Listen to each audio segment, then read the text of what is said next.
Alan Dershowitz is a well-known attorney and legal scholar, historically a civil libertarian, considered a man of the left for many years by any reasonable assessment. He's a scholar of constitutional law, a scholar of criminal law. He's been involved in many high-profile cases. He teaches at Harvard. And something happened to Dershowitz over the last few years, really around Donald Trump, where he has become an unhinged defender of Donald Trump and someone who has touted some very strange legal theories. And he jumped into the Russia probe witch hunt nonsense. He's become a completely untrustworthy guy on all counts. And he is now claiming that essentially, even if all allegations against Trump are proven, Trump still would not be impeachable. Check this out. He's been making the rounds. He did it on ABC's This Week with George Stephanopoulos yesterday, where he said, if everything Trump is accused of is proven, Donald Trump still cannot be impeached. Is it your position that President Trump should not be impeached, even if all the evidence and arguments laid out by the House are accepted as fact? That's right. When you have somebody who, for example, is indicted for a crime, let's assume you have a lot of evidence, but the grand jury simply indicts for something that's not a crime. And that's what happened here. You have a lot of evidence, disputed evidence, could go both ways, but the vote was to impeach on abuse of power, which is not within the constitutional criteria for impeachment, and obstruction of Congress. Those are both the kinds of things that led Hamilton and Madison, talk about nightmare, to regard that as the greatest nightmare. Number one, giving Congress too much power to allow the president to serve at the will of Congress. And number two, as Hamilton put it, the greatest danger is turning impeachment into a question of who has the most votes in which house, and rather than having a consensus and a broad view of impeachable conduct. So can't impeach because he's not been impeached for something that is a crime. Now, hilariously, check out what Alan Dershowitz was saying back when it was Bill Clinton's impeachment. This is video from the infamous Larry King Live back in 1998, a program I grew up with, where Dershowitz says impeachment is serious. You don't have to impeach over a crime if someone has corrupted the office of the presidency. What a different point of view back then. It certainly doesn't have to be a crime.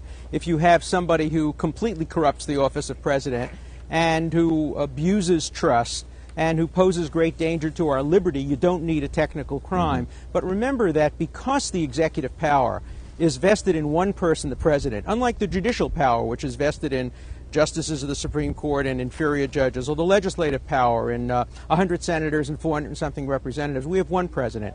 And to impeach a president is like a nonviolent revolution. It is the most dramatic act of undoing democracy that is possible, and that's why the framers use the term treason, bribery, high crimes, and misdemeanors to suggest the English analogy to great offenses of state. We look at their acts of state. We look at how they conduct the foreign policy. We look at whether they try to subvert the Constitution the way Iran-Contra did. It certainly doesn't have to be a crime. Donald Trump has now hired Alan Dershowitz.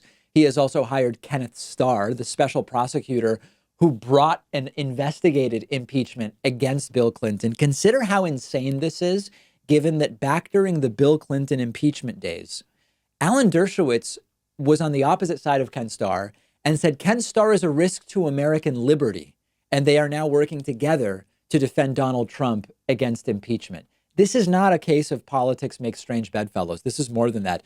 The one consistent thing I will say about Dershowitz is that as a civil libertarian, he has held some version of the position that special investigations like the one against Clinton and the one by Robert Mueller against Trump are starting to get to the edges of the power of investigators to search around for crimes. He's been relatively consistent in that overarching principle.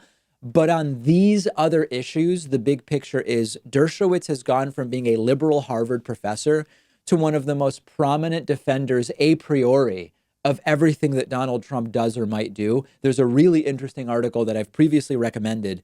It's from 2018. It was written in Politico magazine, and it's called What Happened to Alan Dershowitz? And it talks about all of the judges and legal scholars who know Dershowitz personally. They can't figure out what happened to the guy. It doesn't seem that it would be for money. He's worth about 25 million bucks, and it's not really clear how profitable the Trump apologia is anyway.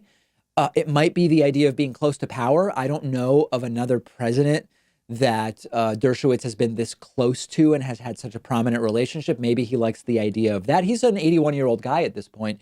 It's all very strange. It's a very sad way to close out a long legal career, and we can expect more of the same from Alan Dershowitz as the Senate impeachment trial gets going. The plan as of now, I will say, is to stream as much of it as we can. I still have not found anything definitive about whether Mitch McConnell is going to force the coverage to be just like one fixed camera really far away in the Senate, or whether they will actually allow C-SPAN to do a multi-camera production of the trial the way that they do of Senate proceedings in general.